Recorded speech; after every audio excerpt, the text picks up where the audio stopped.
Justice for Rinku Sharma का नाम आज पूरे दिन ट्विटर पर ट्रेंड करता रहा। अब यह मामला पूरे तरीके से दो धर्मों के बीच की लड़ाई बनाई जा चुकी है। पुलिस की तरफ से हत्या की जो थ्योरी बताई जा रही है उसमें और परिवार की तरफ से जो कुछ बताया जा रहा है वो दोनों काफी अलग अलग है। आगे इस पर बात करेंगे।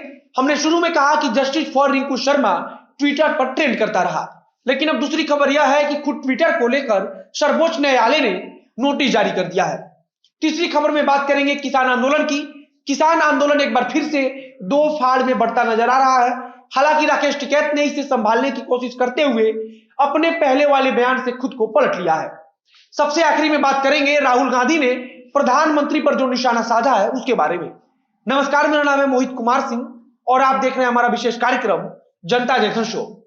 सबसे पहले बात कर लेते हैं रिंकू शर्मा की हत्या को लेकर जो कुछ बवाल चल रहा है उसके बारे में। दिल्ली में एक इलाका है मंगोलपुरी, वहां रिंकू शर्मा नाम के एक युवक की हत्या हो जाती है। अब यह मामला सोशल मीडिया पर लड़ाई का नया मैदान बन चुका है। कई बड़े राजनीतिक दल के नेता इस पर बोल और लिख रहे हैं। कई लाख लोग hashtag justice for Rinku Sharma से ट्वीट कर चुके हैं।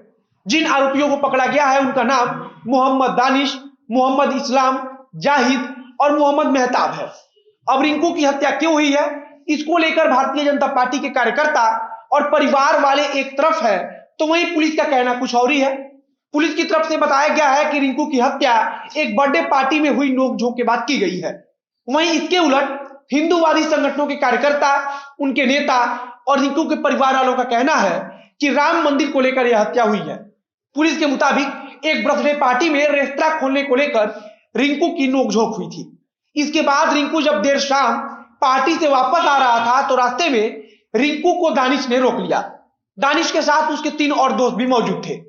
रिंकू से दानिश की नोकझोंक होती है और फिर दानिश अपने अन्य 3 दोस्तों के साथ मिलकर रिंकू की हत्या कर देता है।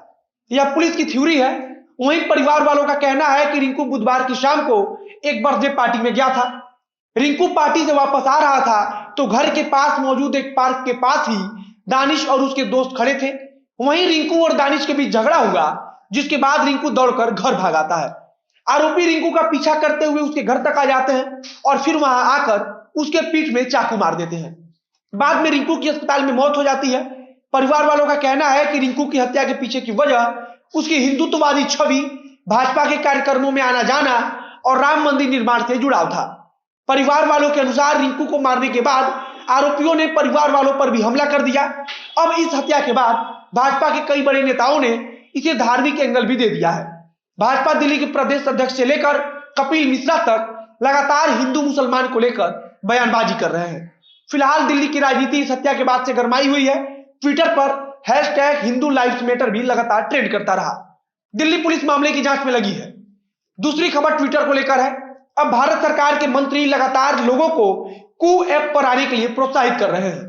वहीं पिछले कुछ दिनों से लगातार यह खबर भी चल रही है कि भारत सरकार ट्विटर पर कुछ कड़े प्रावधान लागू कर सकती है। आज सुप्रीम कोर्ट ने केंद्र सरकार को नोटिस जारी करते हुए जवाब मांगा है। सुप्रीम कोर्ट में यह नोटिस केवल केंद्र सरकार के लिए नहीं बल्कि ट्विटर को भी जारी किया है।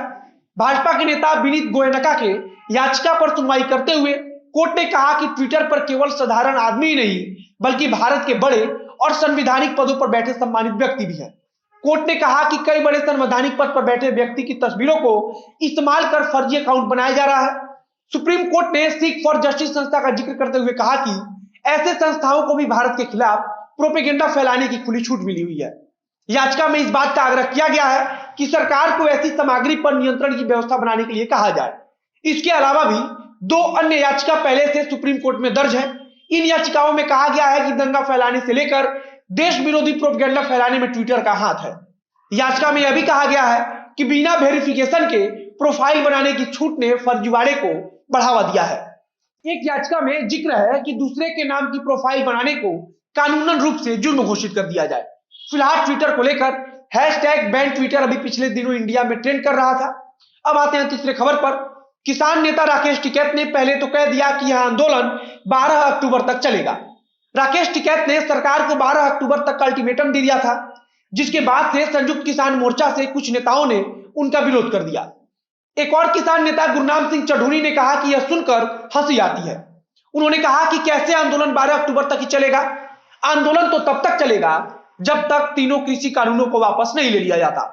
अब किसान आंदोलनों के नेता तो अलग अलग महापंचायतों को भी संबोधित करने लगे हैं, जो इस बात का गवाह दे रहा है कि अब संयुक्त किसान मोर्चा के नेताओं में खुद को लेकर भी होड़ मची हुई है। राकेश टिकैत जिस प्रकार से कुछ दिन पहले रोते हुए मीडिया में सामने आए थे और फिर रातों रात अन्य किसान नेताओं के चेहरों से काफी आगे निकल गए थे, उसके बाद से ही अन्य किसान नेताओं ने खुद को किनारे करना शुरू कर दिया था। अब राकेश टिकैत खुद के बयान से पलट गए हैं और कहा है कि आंदोलन कृषि कानूनों के खत्म होने तक चलता रहेगा। सबसे आखिरी में बात करेंगे राहुल गांधी ने प्रधानमंत्री मोदी को लेकर जो कहा है उसके बारे में। राहुल गांधी ने चीन मामले को लेकर प्रधानमंत्री पर हमला बोला है। उन्होंने कहा कि प्रधानमंत्री ने भारत की जमीन को चीन के हवाले कर दिया है। राहुल गांधी ने प्रधानमंत्री को लेकर कहा कि वे डरपोक है। उन्होंने कहा कि हमारी सेना पहले फिंगर 4 पर थी, लेकिन अब भारत सरकार फिंगर 3 पर क्यों राजी हो गई है। उन्होंने कहा कि भारत मां की पवित्र जमीन को मोदी सरकार ने चीन को दे दिया है। आपकी जानकारी के लिए बता दूं कि भारत और चीन के बीच एक समझौता हुआ है, जिसके मुताबिक चीन की सेना फिंगर 8 पर रुकेगी और भारतीय सेना फिंगर 3 पर। कुछ दिनों तक दोनों तरफ से कोई पेट्रोलिंग भी नहीं की जाएगी। आज की जनता से शो में बस इतना ही। वीडियो अच्छा लगा हो तो शेयर कीजिए, फेसबुक पर देख रहे हैं तो पेज को लाइक कीजिए, यूट्यूब पर देख रहे हैं तो चैनल को सब्सक्राइब कीजिए। मिलते हैं फिर बहुत जल्द अगले वीडियो में। कैमरे के पीछे खड़े हैं वरुण झा और मैं मोहित कुमार सिंह। धन्यवाद।